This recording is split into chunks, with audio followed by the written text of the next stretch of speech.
கான்ஃபிடன்ஸை improve பண்ணும் அப்படின்னு நீங்க நிறைய விஷயம் பண்ணிருப்பீங்க. லெட்ஸ் சே போஸ்டர் சரியாக்குறது, ஸ்பீச்சை வந்து ப்ராப்பர் ஆக்குறது, வாய்ஸை டியூன் பண்றது, தென் உங்களோட ஹேர் கட்டு, பிளா பிளா பிளா பிளா பிளா, இப்படி என் நம்பர் ஆஃப் திங்ஸ் பண்ணிருப்பீங்க.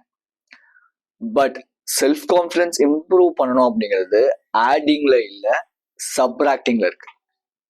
So when I was in IT company, அந்த ஐடி செக்டர்லாம் நான் வந்து ஒர்க் பண்ணும்போது என்னோட சீனியர்ஸ் கிட்ட நான் எதுக்கு எடுத்தாலும் டவுட்னு ஃபோன் பண்ணி கேட்டுக்கிட்டே இருப்பேன். ஒரு பாயிண்ட்டுக்கு மேல அவங்களுக்கு ரொம்பவே இரிட்டேட்டிங்கா இருக்கும், என்னை திட்ட கூட செய்வாங்க. பட் இருந்தாலும் அப்படி நான் சிரிச்சுக்கிட்டே அந்த விஷயத்த எடுத்துக்குவேன். பிகாஸ் எனக்கு அவங்களோட உதவி இல்லாம என்னால கான்ஃபிடென்ட்டா ஒரு ஃபைலை மூவ் பண்றதோ இல்ல அந்த ஃபைல வந்து ப்ராக்ரஸ் பண்றதோ எனக்கு வந்து ஒருத்தவங்களோட ஹெல்ப் இருந்தா மட்டும் தான் நான் பண்ணுவேன், இல்லைன்னா என்னால பண்ணவே முடியாது அப்படிங்கிற லேக் ஆஃப் செல்ஃப் கான்ஃபிடன்ஸ் தான். ஸோ நான் சொல்ல போற 3 ரீசன்ஸ் இதுதான் வந்து உங்களோட அந்த கான்ஃபிடென்ட் இல்லாம இருக்கிறதுக்கு மெயினான ஒரு ரீசனா இருக்கும். அண்ட் ஸோ அதனால உங்களுக்கு என்ன விளைவுகள் வரும் அண்ட் நீங்க அதை எப்படி கியூர் பண்ணலாம் அப்படிங்கிறத இந்த வீடியோல டீட்டெயிலா நான் வந்து எக்ஸ்பிளைன் பண்ணியிருக்கேன், ரைட்? ஸோ பிகாஸ் ஒர்க்கிங் ப்ரொஃபஷனலா நான் இருக்கும் போது நான் பயங்கரமான கான்சிக்வன்சஸ் ஃபேஸ் பண்ணியிருக்கேன். என்னோட லைஃப்ல ஒரு இடத்துல கூட என்னால் ஒழுங்கா ஒர்க் பண்ணதில்லை. பிகாஸ் அந்த கான்ஃபிடன்ஸ் அப்படிங்கிறது இல்லாம இருந்தது. அந்த ஆன்சைட்டிங்கிறது எனக்கு அதிகமாவே இருந்துச்சு 15 இயர்ஸா. இதனாலதான். ஸோ இதுல reason number 1 which is childhood parental inconsistency அப்படிங்கிறது. சைல்ட்ஹுட்ல எங்க வீட்டுக்கு நான் வந்து மூத்த பிள்ளை. ஸோ அதனால ஃபர்ஸ்ட் வந்து எனக்கு ஏகப்பட்ட லவ் எங்க வீட்டுல ஃபேமிலியில எல்லார்கிட்ட இருந்து கிடைச்சிச்சு.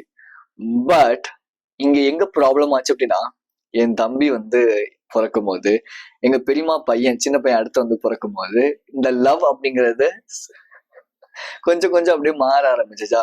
அந்த பக்குவம், அந்த ஏத்துக்கிற மனப்பான்மை எனக்கு இல்லை. அண்ட் ஸோ என்னோட சைல்ட்ஹுட்ல எங்க அப்பா ரொம்ப அபியூசிவ், என்ன ரொம்ப அடிப்பாரு.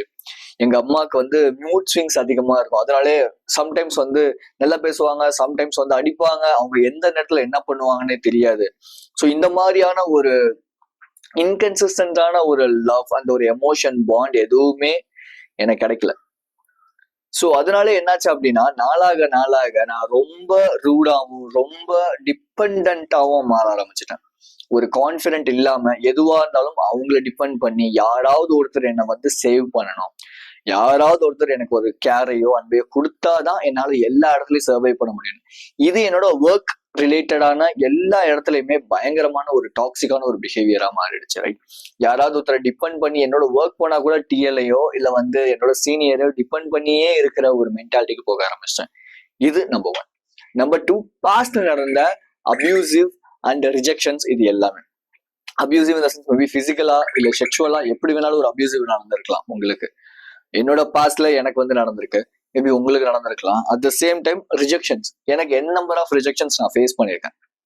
ரீசன் என்னன்னு கேட்டீங்கன்னா, நான் புரிஞ்சுக்கிட்டதே கிடையாது. ஏன் ரிஜெக்ட் பண்றாங்க, நம்ம அப்டேட் பண்ணோம், எப்படி இருக்கிறோமோ அப்படியே ஓகே. நீ வந்து ஒரு இம்ப்ரூவ் ஆகுற ஒரு நல்ல கேரக்டரிஸ்டிக்ஸ் வச்சிருக்க, அப்போ ஒருத்தவங்க அக்செப்ட் பண்ணிக்கிறாங்கன்னா பிரச்சனை இல்லை. பட் அந்த மாதிரி நேரத்துலயும் ஒன்னு ஒரு சில பேர் ரிஜெக்ட் பண்றாங்க அப்படின்னா, இல்ல எனக்கு அவங்கள பிடிச்சிருக்கு அப்படின்னு இல்லாம நம்ம வந்து அவங்கதான் வேணும்னு நம்ம வந்து நின்றுட்டே இருக்கிறோம் இல்லையா? இது வந்து ஃபர்ஸ்ட் சொன்ன அந்த ஒரு நமக்கு பாஸ்ட்ல நடந்த சைல்ட்ஹுட்ல நடக்கிற விஷயத்தினால இந்த ஒரு பிஹேவியர் வந்து நடக்க ஆரம்பிக்கும். தேர்ட், இது ரெண்டுமே நமக்கு நடந்தனால தேர்டா என்ன நடக்கும் அப்படின்னா, நம்ம மத்தவங்க மேல ஓவர் கன்சர்ன் ஆயிடுவோம், நம்ம மேல கன்சர்னா இல்லாம. ஸோ அப்படி மற்றவங்க மேல ஓவர் கன்சர்னா இருக்கும் போது என்ன நடக்கும் அப்படின்னா, இப்போ எனக்கு ஒரு ஒர்க் கொடுத்துருக்காங்க என்னோட ஜாப்ல, நான் அந்த ஒர்க் பண்ணாம அவங்களுக்கு ஹெல்ப் பண்ணிட்டு இருப்பேன் போயிட்டு. ஆனா எனக்கு ஃபைல் வந்து கம்மியா இருக்கும். பரவாயில்ல, என்னோட ஃப்ரெண்டுக்கு நான் ஹெல்ப் பண்றேன், அவனுக்கு நான் ஹெல்ப் பண்ணிட்டு இருப்பேன். ஆனா கொலிக் தான் அவங்க, ரைட்? பட் ஆனா ஃப்ரெண்ட்ஸ் கிடையாது. நம்ம என்ன நினைச்சுப்போனா அவங்க வந்து ஒரு ஃப்ரெண்ட்ஸ் அப்படின்னு நினைச்சுப்போம். ஓகே, இதை பத்தி நம்ம இன்னொரு வீடியோல பேசலாம். பட் த திங், ஒர்க்ல இருக்கிறோம் அப்படிங்கும் போது அங்க யாரையுமே நம்மளோட ஃப்ரெண்ட்ஸா கன்சிடர் பண்ணக்கூடாது. அவங்க எல்லாருமே நம்மளோட காம்படிட்டர்ஸ் மட்டும்தான். உனக்கு ஒரு ஃபைல் இருக்கு, அந்த ஃபைல உன்னால முடிக்க முடியும், ஆட்டோமேட்டிக்கா அவன் பண்ண போறான் அந்த ஃபைல், அவ்வளவுதான், சிம்பிள், ரைட்? ஸோ அந்த ஓவர்லி கன்சர்ன் வந்து நமக்கு ஃபர்ஸ்ட் நடந்த 2 ரீசன்னால தேர்ட் ரீசன் வந்து கிரியேட் ஆயிடும். ஸோ அப்போ அந்த மாதிரி ஓவர் கன்சர்ன் கொடுக்கும் போது என்ன ஆகும் அப்படின்னா, அவங்க இருந்தாதான் என்னால சந்தோஷமா இருக்க முடியும், ஒரு எமோஷனல் டிபெண்ட் ஆக ஆரம்பிச்சிடும். ஓகே, அடுத்தது அதான். ஸோ இந்த ஒரு 3 விஷயமும் நம்ம லைஃப்ல நடந்திருக்கனால, 3 ரீசன்ஸ் நம்ம ஃபேஸ் பண்ணிருக்கனால இந்த கான்ஃபிடன்ஸ் அப்படிங்கிறது நமக்கு போயிடும்.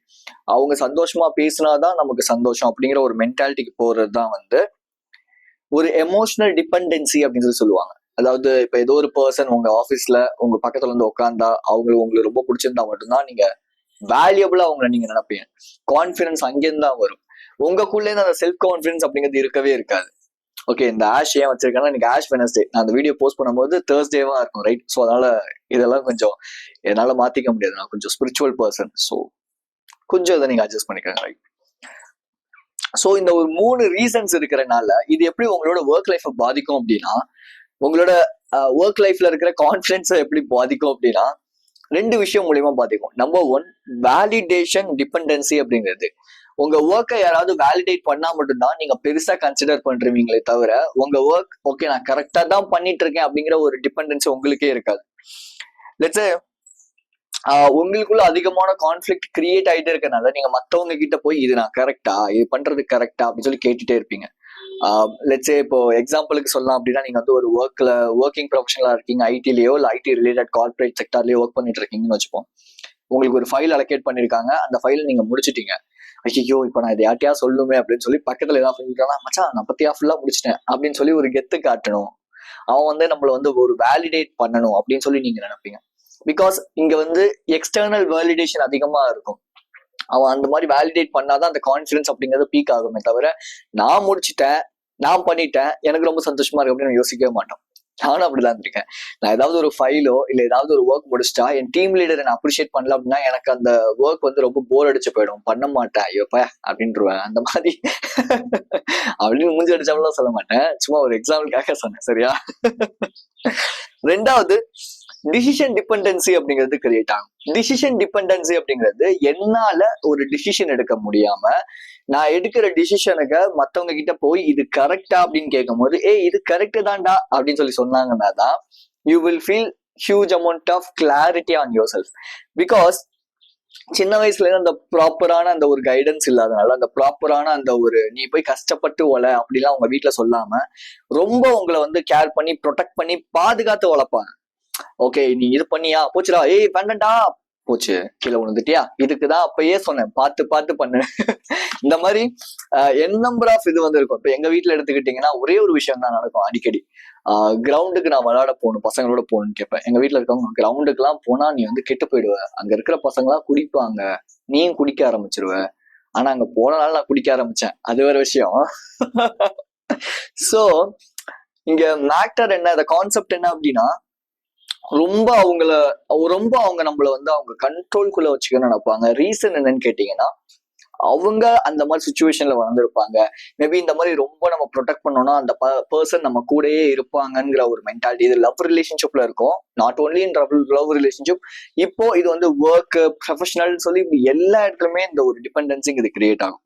ஸோ அப்போ உங்களால ஒரு டிசிஷன் எடுக்க முடியாம நீங்க எல்லாத்துக்குமே மத்தவங்களை டிபெண்ட் பண்ண ஆரம்பிச்சிருவீங்க. டிசிஷன் எடுக்க முடியாது, டிசிஷன் ஃபேட்டிக் வரும், ரொம்ப பயம் வரும் ஒரு டிசிஷன் எடுக்கிறதுக்கு. ஓகேவா? ஸோ இதெல்லாம் நடக்கும். ஸோ அப்ப எப்படி என்னோட பவர் நான் ரீக்ளைம் பண்ண, எப்படி சரி நான் திரும்பி வந்து மாசா மாற முடியும், எப்படி நான் வந்து என்னோட செல்ஃப் கான்ஃபிடன்ஸ் இம்ப்ரூவ் பண்றது அப்படின்னா, நான் முன்னாடியே சொன்ன மாதிரி ஆடிங்ல இல்ல சப்ராக்டிங்ல. இப்போ நீங்க பண்ணிட்டு இருக்க எல்லா விஷயத்தையுமே விட்டு தள்ளிட்டு நீங்க பண்ண வேண்டிய ஒரு விஷயம் என்ன அப்படின்னா, ரீக்ளைம் யோர் பவர். இது வரைக்கும் எதெல்லாம் உங்களுக்கு பயம் கொடுத்துருக்கோ அதெல்லாம் எடுத்து பண்ண ஆரம்பிக்கணும். லெட்ஸ் சே ஓகே ஃபைன், இப்போ நீங்க வந்து ஒரு ஃபைல் பண்றீங்க, இந்த ஃபைலை இந்த இதுக்கு தான் மூவ் பண்ணணும் ஒரு டார்கெட் ஒன்று இருக்கு, நீங்க அந்த இதுக்கு மூவ் பண்ணிட்டு பட் இருந்தாலும் உங்களுக்கு ஒரு பயம் இருக்கு, நான் பண்ணது கரெக்டா அப்படின்னு சொல்லிட்டு. ஸோ நீங்க என்ன பண்றீங்கன்னா, இந்த இடத்துல யார்கிட்டயுமே டிசிஷன் கேட்காம ஓகே பரவாயில்ல எரர் வந்தா வரட்டும், நான் வந்து அதுல இருந்து கத்துக்கிறேன் அப்படின்னு சொல்லிட்டு நீங்க மூவ் பண்ணும்போது திரும்பி என்ன பண்ணுவீங்கன்னா, கொஞ்சம் கொஞ்சமா அந்த பவர் வந்து உங்ககிட்ட வர ஆரம்பிக்கும். ஐ மீன் அந்த செல்ஃப் கான்ஃபிடன்ஸ் அப்படிங்கிறது உங்ககிட்ட கிரியேட் ஆக ஆரம்பிக்கும். Okay, so it is number 1. Number 2, நீங்க என்ன பண்ணணும் அப்படின்னா, உங்களோட பாஸ்ட் அச்சீவ்மெண்ட்ஸ் இருக்குல்ல, ஸ்டாக் ஆஃப் அச்சீவ்மெண்ட்ஸ் கண்டிப்பா வச்சிருப்பீங்க. இப்போ லெட்ஸே எனக்கு ஸ்மோக்கிங் என்னால விடவே குவிட் பண்ணவே முடியாதுங்கிறது என்னோட 15 இயர்ஸா எனக்குள்ள இந்த ஒரு பிலீஃப். என் லைஃப் லாங் இது இருக்க போகுது, என்னால வெளியவே வர முடியாதுன்னு நினைச்சிருந்தேன். But I just recover from this. நான் எமோஷனலா மத்தவங்க கிட்ட டிபெண்ட் ஆயிட்டே இருப்பேன்னு நினைச்சிட்டு இருந்திருக்கேன். But I just recovering from this. நான் 15 இயர்ஸா ஆன்சைட்டி இருந்திருக்கு, என்னால இந்த மாதிரி பயம் பதட்டம் இல்லாம காமா பீஸ்ஃபுல்லா இருக்கவே முடியாது அப்படின்னு நான் நினைச்சிருக்கேன். But I'm recovering from this. நைஸ்ல. இதே மாதிரி உங்களுக்கு என் நம்பர் ஆஃப் ஒரு அச்சீவ்மெண்ட்ஸ் வந்து இருக்கும். இது எல்லாமே கைண்ட் ஆஃப் அச்சீவ்மெண்ட்ஸ், ரைட்? உங்களால முடியவே முடியாதுன்னு நினைச்ச விஷயத்த நீங்க பண்ணிருக்கலாம். உங்க பிரேக்கப்ல இருந்து நீங்க வெளியே வந்திருக்கலாம், இன்னைக்கு நீங்க சர்வைவ் பண்ணிட்டு இருக்கலாம் உங்களோட லைஃப்ல. இது எல்லாமே ஒரு கைண்ட் ஆஃப் அச்சீவ்மெண்ட்ஸ். ஸோ அப்போ இந்த அச்சீவ்மெண்ட்ஸ் எல்லாத்தையுமே நீங்க என்ன பண்ணா ரீகால் பண்ண ஸ்டார்ட் பண்ணும். Okay, I'm just doing this, I'm just doing this, I'm just doing this அப்படின்னு சொல்லிட்டு. நெக்ஸ்ட் தேர்ட் திங், இது வந்து ரொம்ப ரொம்ப பவர்ஃபுல். நான் எந்த ஒரு விஷயம் பண்றதுக்கு முன்னாடியும் I'm just doing this, it will give you the huge amount of relief. And so உங்களுக்கு பயங்கரமான ஒரு கான்ஃபிடன்ஸை பூஸ்ட் பண்ணி கொடுக்கும். Which is training your brain. Training your brain அப்படிங்கிறத நான் எப்படி ட்ரெயின் பண்ணுவேன் அப்படின்னா விஷுவலைசேஷன் மூலயமா. ஸோ விஷுவலைஸ் பண்ணுங்க. லெட்ஸ் உங்களோட கண்ணை மூடுங்க. இப்போ நான் சொல்ற விஷயத்த அப்படியே விஷுவலைஸ் பண்ணி பாருங்க. இப்போ நீங்க ஒரு ஒர்க் பண்றீங்க, அந்த ஒர்க் வந்து பயங்கர எஃபெக்டிவா நீங்க பண்ணிருக்கீங்க. உங்களுக்கு நீங்க தோல்ல தட்டி சூப்பரா அப்படின்னு சொல்லிட்டு அப்படியே அந்த ஃபைல யார்ட்டையுமே எந்த ஒரு இதுவும் கேட்காம எனக்கு தெரியும் நான் கரெக்டா தான் பண்ணிருக்கேன் அப்படிங்கிற கான்ஃபிடென்ட்டோட அந்த ஃபைலை மூவ் பண்றீங்க, இல்லை அந்த ஃபைலை நெக்ஸ்ட் ஸ்டெப் பண்றீங்க, இல்ல எந்த விஷயமா வேணாலும் இருக்கலாம். Right, feel that for a minute, for a second. That's all. அவ்வளவுதான். இதை நீங்க திரும்பி திரும்பியோ உங்களுக்கு ஏதாவது ஒரு ஹார்ட் டாஸ்க் வரும் போதோ இல்லை ஏதோ ஒரு விஷயம் நடக்கும்போது ஒரு 5 seconds, 3 minutes, 1 minute பண்ணிட்டு நீங்க போங்களேன்.